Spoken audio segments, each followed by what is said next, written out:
A yau za mu magana akan azumi.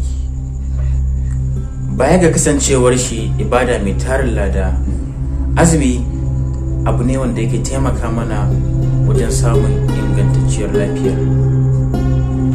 Ku kasance da mu a cikin wannan bidiyon domin sanin wasu daga cikin amfanin azumi ga lafiyar jikin ɗan adam.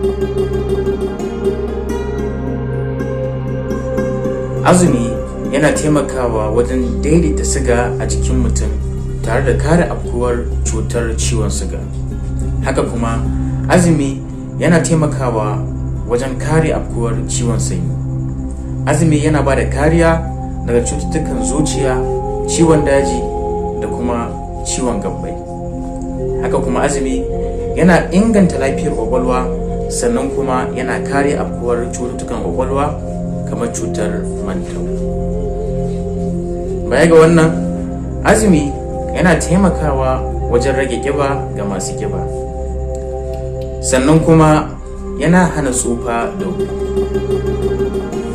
Wannan shine ƙarshen bidiyon mu. Idan wannan bidiyon ya burge ku danna mana alamar like domin ba mu ƙarfin gwiwa, sannan ku yi subscribe ga waɗanda suka fara zuwa wannan channel a yau. Sai mun haɗu da ku a bidiyo na gaba. Wassalamu alaikum wa rahmatullah.